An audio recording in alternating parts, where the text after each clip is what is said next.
¡Qué divertido es esto! Valeria, ¿por qué hay tantas burbujas por aquí? Profe, se me ocurrió traer esto para poder explicar el tema del día de hoy. Por cierto, Valeria, ¿te has dado cuenta o te has preguntado por qué apenas se forman las burbujas, caen para abajo y luego desaparecen? Es cierto, profe, las burbujas siempre caen. Debe ser por algo relacionado a los gases. Ajá. Así es, Valeria. Mira, te explico. Lo que sucede es que al inflar las burbujas lo hacemos con una mezcla de gases que sale de nuestro cuerpo. Esto por lo general es mucho más denso que el aire que nos rodea, principalmente porque contiene mucho dióxido de carbono. Es por esa razón que las burbujas salen en línea recta y luego se van para abajo. ¿Y cómo podemos hacer para que suba? Y si ponemos un poco de aire caliente, puesto que el aire caliente es menos denso que el aire frío, por lo tanto flota. En realidad hay otras maneras, aparte de la del aire caliente, de hacer que las burbujas se vayan para arriba. Pero ¿qué te parece si conocemos más sobre los gases? Ya, perfecto. Entonces vamos a ver el siguiente video. Las sustancias que se encuentran bajo condiciones normales, sean elementos o compuestos, y que no tengan forma ni volumen definido, se consideran gases o elementos en estado gaseoso, ¿cierto, profe? Así es. Además, para identificar mejor un gas, es necesario saber cuáles son sus principales propiedades. Por ejemplo, los gases pueden ocupar todo el volumen disponible. Esto sucede cuando el gas se calienta y las partículas se mueven rápidamente, expandiéndose de forma uniforme e indefinida. Sí, los gases se pueden expandir. Por ende, la expansibilidad es una de las propiedades de los gases. De hecho, esta expansibilidad se puede apreciar en grandes eventos, como el Festival de Globos Aerostáticos en Albuquerque, Nuevo México, donde el gas se calienta hasta conseguir un gran volumen de aire caliente que logra elevar la canastilla con pasajeros. Genial, ¿cierto? Se trata de la reacción inversa a la comprensibilidad, pues al terminar la presión que se ejerce sobre el gas, este tiende a recuperar su volumen. Un buen ejemplo de esta propiedad es cuando inflamos un globo y le dejamos escapar el aire. Por otro lado, la fluidez es la propiedad que tiene un gas para ocupar todo el espacio debido a que, prácticamente, no posee fuerzas de unión entre las moléculas que lo conforman.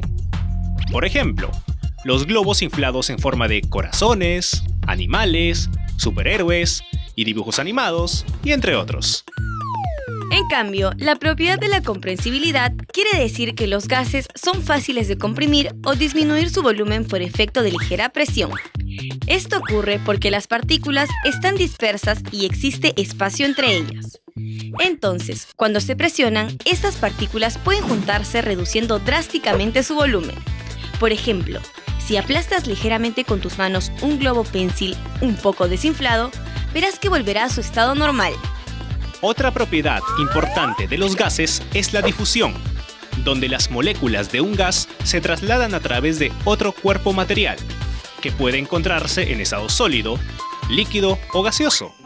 Esta propiedad se presenta en el humo de las chimeneas o en el oxígeno.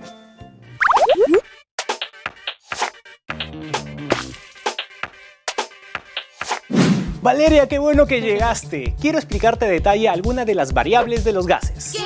¿Variables? Sí, por ejemplo, la presión.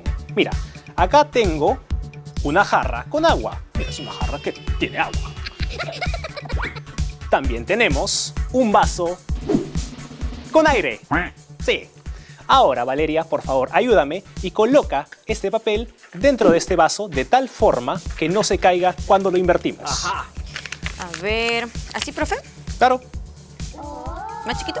un poquito más chiquito. A ver. Ajá, Ya está. muy bien. Ahora, invierte este vaso y trata de sumergirlo. Bueno, lo vas a sumergir hasta el fondo. Vamos. Ahí, juega un poco. Bueno, suficiente. Sácalo. Y trata de sacar, bueno, saca el papel. A ver si está húmedo o está seco. ¿Qué creen ustedes? ¿Si será húmedo o seco? ¡Wow, profe! Está seco. ¿Por qué no se mojó? Si tú crees que el aire, o sea, una mezcla de gases, tiene algo que ver con todo esto, pues estás en lo correcto. Recuerda que al sumergir el vaso no solamente contenía papel en su interior, sino también aire, o sea, un gas. Es cierto, profe. Para que el agua ingrese al vaso, el aire tiene que salir primero. Esa es la razón por la que el papel está intacto. O sea, el gas no permitió que el agua ingresara. Profe, parece un mago de fiestas infantiles. Valeria, acuérdate que todo tiene una explicación científica. Esto no se trata de magia, esto es química. Es cierto, profe. Y ustedes, chicos, no se olviden de seguirnos en nuestras redes sociales para que vean nuestros mejores experimentos. Bueno, Valeria, te cuento que luego de la pausa conoceremos más sobre las propiedades de los gases. Perfecto.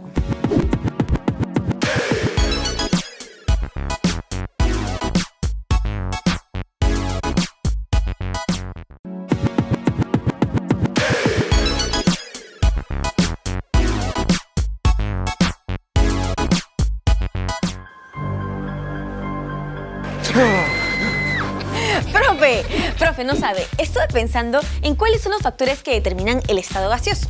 O sea, ¿cómo es que olemos o sentimos los gases? Es extraño porque muchas veces los gases no son visibles ante nuestros ojos. Muy buena apreciación, Valeria. Mira, te explico. Existen 3 factores fundamentales de las propiedades de los gases que permiten su visibilidad. Pero ¿qué te parece si, para conocerlos, me ayudas a jalar ese video de allá? A ver.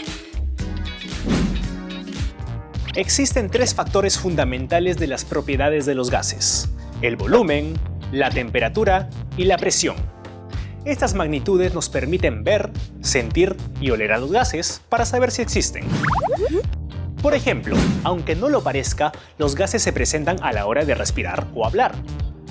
El primer factor es el volumen, una magnitud que expresa el espacio donde está contenido un gas, es decir, el espacio que ocupa. En el volumen se consideran 3 dimensiones: largo, ancho y altura. Además, no olvidemos que el gas adquiere la forma del envase que ocupa. La segunda variable es la temperatura, que indica la cantidad de calor que posee un gas, debido al movimiento de sus partículas. Se puede medir con 3 tipos de escalas: la escala Celsius, la escala Fahrenheit y la escala Kelvin, o también llamada la escala absoluta. Si la temperatura de un cuerpo se mide en la escala Kelvin, es decir, teniendo como base el cero absoluto, se entiende que en esa temperatura no hay movimiento de partículas de gas. Y por último, la variable presión, reflejada en la fuerza que ejercen las moléculas de un gas sobre un área, se mide en Pascal. Por ejemplo, ¿han escuchado sobre la presión atmosférica? Tiene mucho que ver con el tema, porque es la fuerza que ejerce la atmósfera sobre la Tierra y varía según la altura sobre el nivel del mar. Por ello, la presión que existe al nivel del mar es una atmósfera y la apreciamos cuando se escribe una atmósfera a 0 metros sobre el nivel del mar. De acuerdo a las variables fundamentales de los gases, es posible distinguir 2 tipos: el gas ideal y el gas real. El gas ideal está contemplado como parte del grupo de gases teóricos por componerse de partículas puntuales que se mueven de modo aleatorio y que no interactúan entre sí. Pero los gases ideales, como su nombre lo dice, son gases hipotéticos, que nos sirven de herramientas para facilitar una gran cantidad de cálculos matemáticos. Por el contrario, los gases reales poseen un comportamiento termodinámico y no siguen la misma ecuación de estado de los gases ideales. Y no son de la realeza. Estos gases se consideran reales siempre y cuando estén a presión elevada y poca temperatura. Sin embargo, en condiciones normales de presión y temperatura, los gases reales suelen comportarse en forma cualitativa del mismo modo que los gases ideales. Por lo tanto, gases como el oxígeno, el nitrógeno, el hidrógeno o el dióxido de carbono se pueden tratar como gases ideales en determinadas circunstancias. Es por ello que las variables de presión, temperatura y volumen se estudiaron en relación al comportamiento de los gases ideales, y el resultado de este análisis se enunció en 3 leyes que llevan el nombre de sus investigadores. Así es. En 1962 propuse que el volumen de un gas es inversamente proporcional a la presión cuando la temperatura es constante. Y sí que hice bien, puesto que en 1676, mi colega, el químico francés Ed Marriott, reafirmó la teoría. Por tal motivo, la ley lleva nuestros nombres, Ley de Boyle y Marriott. La ley de Boyle y Marriott se denota de la siguiente manera. La presión 1 por el volumen 1 es igual a la presión 2 por el volumen 2. Fácil, ¿cierto? Pero eso no es todo, pues en 1787 el científico francés Jacques Charles experimentó los efectos que producían los cambios de temperatura sobre el volumen de un gas manteniendo la presión y el volumen constante.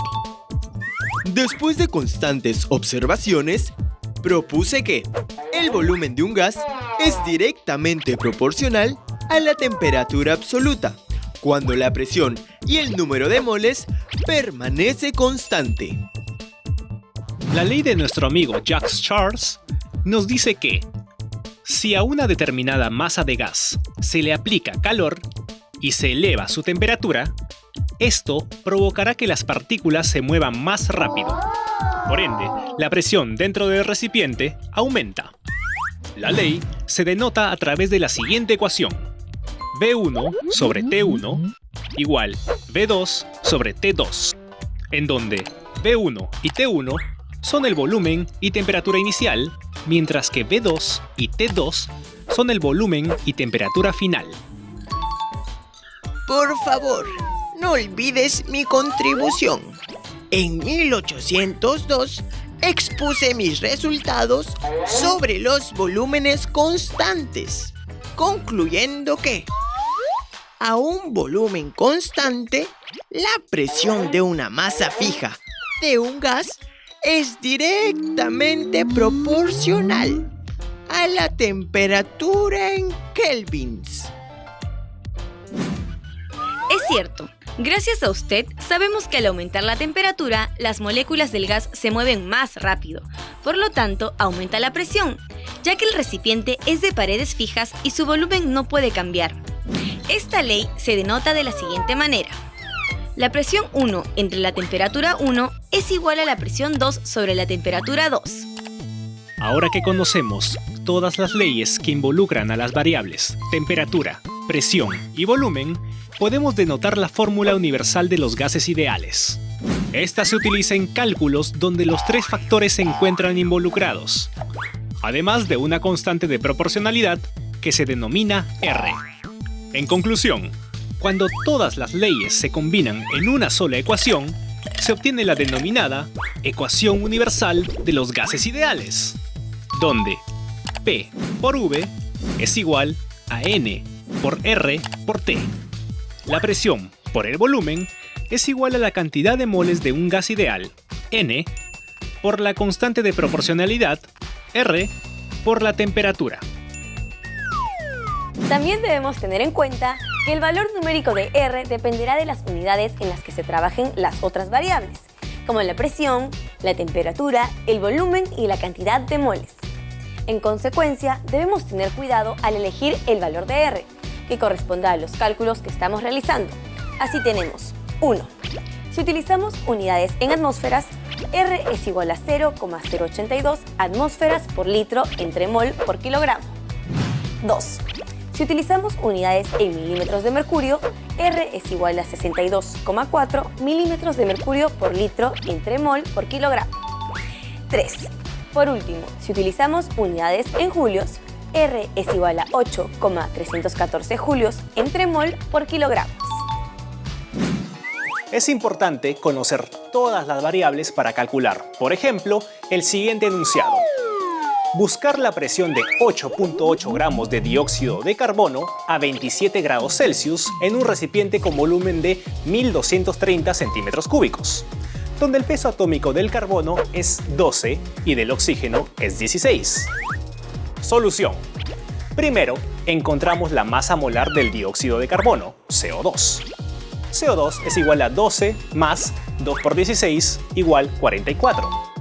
Entonces, nos encontramos con moles de CO2.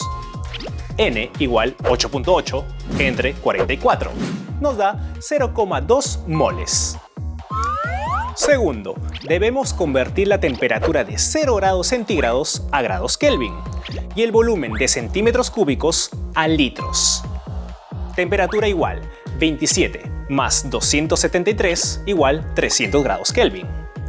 Volumen igual 1230 centímetros cúbicos igual a 1.23 litros.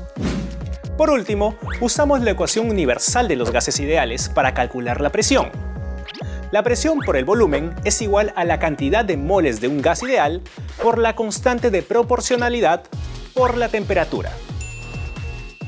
P por 1.23 igual 0,2 por 0,08206 por 300. Entonces la presión es igual a 4 atmósferas.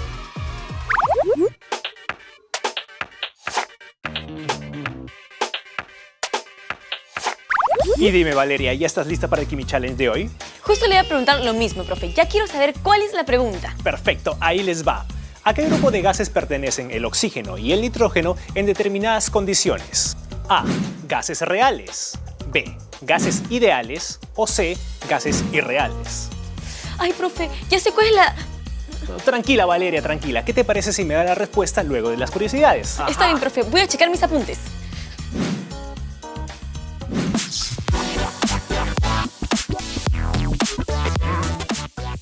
¿Sabías que el Vaticano es el estado más pequeño del mundo? ¿O sabías que existen bebidas denominadas cola porque la cola es uno de los ingredientes principales? Si no lo sabías, quédate aquí para que descubras estas y otras curiosidades sobre la química.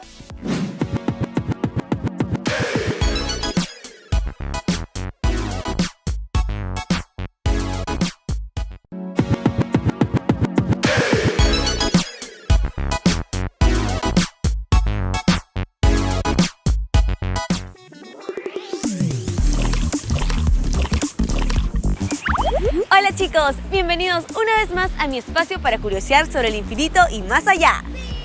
Por ejemplo, si viste la película El Código Da Vinci o Ángeles y Demonios, sabes que muchas de las escenas fueron grabadas en el Vaticano, el estado más pequeño del mundo con menos de medio kilómetro cuadrado de superficie. Esto se debe a que en su territorio se encuentran edificaciones muy hermosas, como la Capilla Sixtina, la Basílica de San Pedro, con su plaza circundada por la soberbia columnata de Bernini y la residencia del Papa Francisco. Por otro lado, si te gustan mucho las gaseosas, entonces debes saber que la cola no solo es el nombre de algunos refrescos carbonatados, sino también el componente principal de estas bebidas. Y si te estás preguntando qué es la cola, pues te cuento que es un árbol que se cultiva en África y que el siglo pasado se utilizaba como remedio contra el cansancio, ya que sus semillas contienen sustancias estimulantes.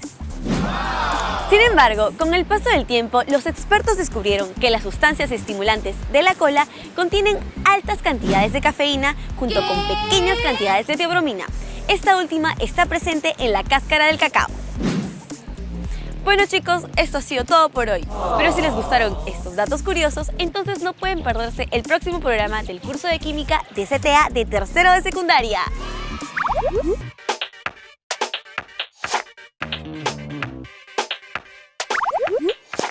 Bien, Valeria, ¿estás lista para darme la respuesta al Kimi Challenge? Claro que sí, profe. La respuesta correcta es la alternativa A. Estoy muy segura y sé que los chicos también. Bueno, Valeria, déjame decirte que tu respuesta es incorrecta. La alternativa correcta era la letra B, gases ideales, porque el oxígeno y el nitrógeno en condiciones normales de presión y temperatura se comportan como gases ideales. Ay, profe, yo estaba segura que la respuesta correcta era la letra A. Pero para el próximo Kimi Challenge no fallo. Me parece excelente, Valeria. Ahora vamos con el siguiente video.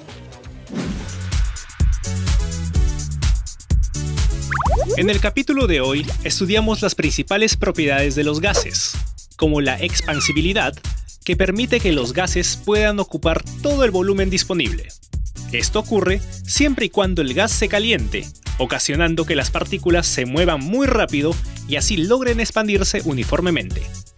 Sin embargo, la fluidez nos indica que los gases, al no poseer fuerzas de unión entre sus moléculas, tienen la propiedad para ocupar todo el espacio. Por el contrario, la propiedad de la compresibilidad nos dice que los gases son fáciles de comprimir o disminuir su dimensión por efecto de una ligera presión.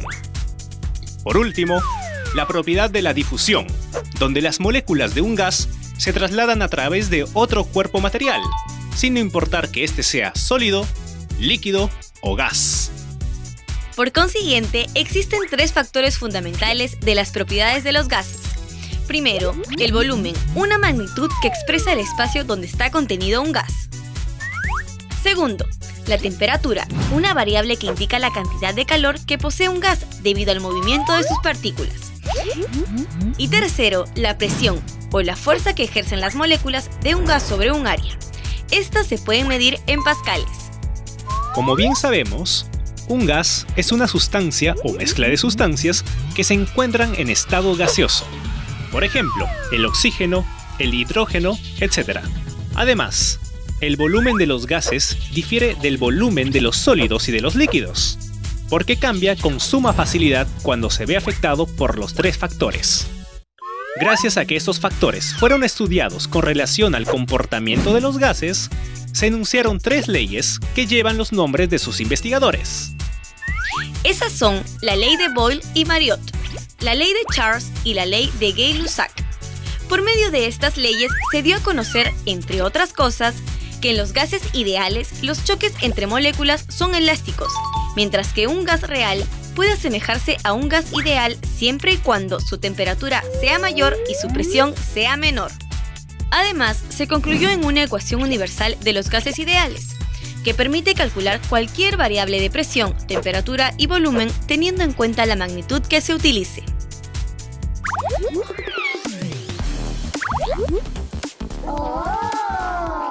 Valeria, hemos llegado al final del programa. Dime, ¿qué te pareció el tema de hoy? Profe, estuvo genial. No sabía que los gases, además de ser gaseosos, también son nobles. Por eso son mis elementos químicos favoritos. Ay, Valeria, qué gaseosa que eres. Pero ¿qué te parece si el siguiente experimento del siguiente tema lo haces tú? ¿Qué dices? ¿Otro reto, profe? Está bien, acepto. Pero entonces tengo que revisar mis apuntes sobre la mezcla de gases. Me parece perfecto, Valeria. Pero recuerda que eso no es solo química. ¡Es diversión!